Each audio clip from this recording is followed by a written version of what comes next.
Ohio State versus Penn State. 107,000 fans on Saturday and no money for players. Welcome to Focus. My name is Ray Lalonde, sports business advisor and analyst, also frequent collaborator on RDS and Cogeco Radio across Quebec. And this is Focus, my daily sports business podcast that covers and discusses breaking stories, analysis of what's at stake in the sports business industry. So let's go.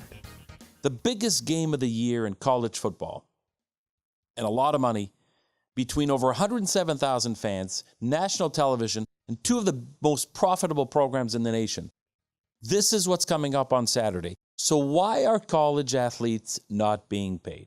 Well, first, let's talk about this game for a minute, because we're talking about two of the biggest programs that make the most amount of money, that have the biggest campuses, that draw some of the greatest student athletes in the nation.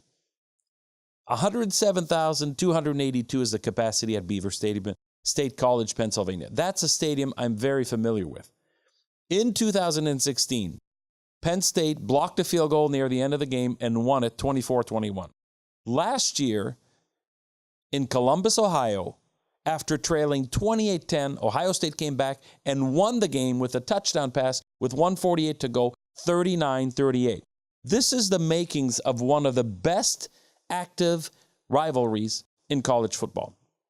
You got two great quarterbacks, Trace McSorley on one side for Penn State and Dwayne Haskins for Ohio State. Both are Heisman Trophy candidates this year.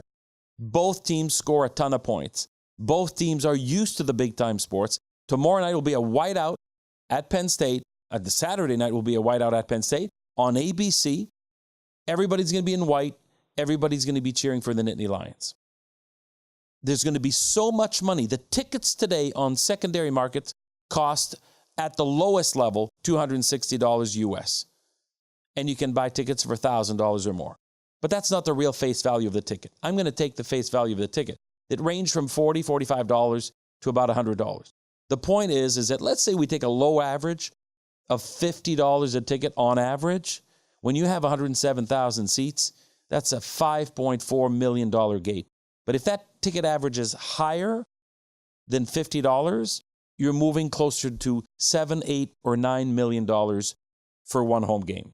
And that does not include merchandise. And that does not include food concession. And that does not include parking. So you can imagine how much money a college football big-time program can generate. Now, one of the things that we understand is that there's not like 15 home games. There's 7, 6 in some cases, 8 in other cases. It's a small amount of home games. You really have to maximize your revenues. But some of these big-time programs that play in the Big 12 and the Pac-12 and the SEC, obviously the Big 10, where these two schools are from, and Michigan being the third one with another stadium of over 107,000. The actual largest capacity in America is Michigan Stadium. So I'm going to go back to my question. Why are athletes not being paid? Well, they do get a scholarship. And a scholarship, grant in aid, if you want, could be worth anywhere from $175,000 to $250,000, depending of the school's tuition. That includes tuition, books, room and board. They're fed, and they have all the benefits of being a college athlete. But they don't get any money. It's a financial advantage to get an athletic scholarship, of course, and no one is saying that it's not worth it. But some of these athletes fill stadiums, sell jerseys, and are worth hundreds of thousands of dollars to these schools. Now, why is it important for the schools to make the money off big-time programs like football and basketball? Well, it's because the money-making sports help generate dollars that pay for secondary or smaller sports, and in some cases, women's sports.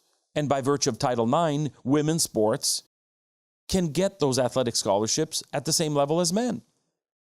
But the tennis team, the swimming team, the diving team, the wrestling team, they all have scholarships. And those are financed in part by the incredible revenue generated by the football programs. But that doesn't mean that athletes that play football or basketball, big-time sports, don't need pocket change, don't need money to go get a pizza, don't need money to take their girlfriend out for dinner, because that doesn't put money in their pocket. So there's a real debate going on in America right now about whether or not these athletes need some money. Some are from underprivileged areas. They don't have the money to have their own casual recreational activities. Of course, there's a benefit to playing, and you get everything pretty much provided for you, but you need money in your pocket.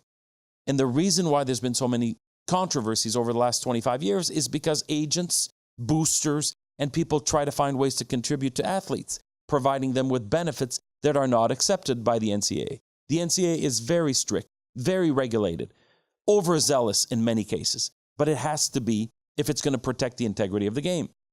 So we can talk about this in a podcast for hours. What I want to tell you right now is that, is this going to change? Are there other elements involved? Because for athletes to get paid, federal laws will have to change.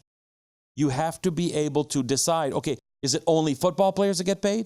Or do all sports get paid? Is it only players in one conference versus another? Or is it across the nation? And is it the same amount per school? Because that's another factor. Some schools have a lot of money to pay athletes, others don't. They don't all make tens and tens and tens of millions of dollars. What about endorsements? What about merchandise?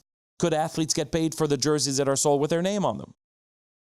The principle is to try to find a solution that brings money for athletes and that the NCAA doesn't cap all the benefits. And there's a court case going on, and in Oakland, California, a federal case that was heard in September. And we expect to hear news soon about whether or not there will be a change to that law. And that could be earth-shattering, because that could actually change the landscape of college sports, perhaps dangerously, where the rich could get richer, because not everybody can keep up with Ohio State and Penn State. Either way, it could be one of the biggest developments ever if the NCAA was forced to change the regulations and provide some other benefits or other freedoms for athletes to earn a living while they play college athletics. You've been listening to Focus. Follow me on Twitter at RealRayLalonde. Share the podcast with friends and families. You can listen to me on Facebook, YouTube, or SoundCloud. Thanks for being there. Hope you enjoyed it. For Focus, this is Ray Lalonde. Talk soon.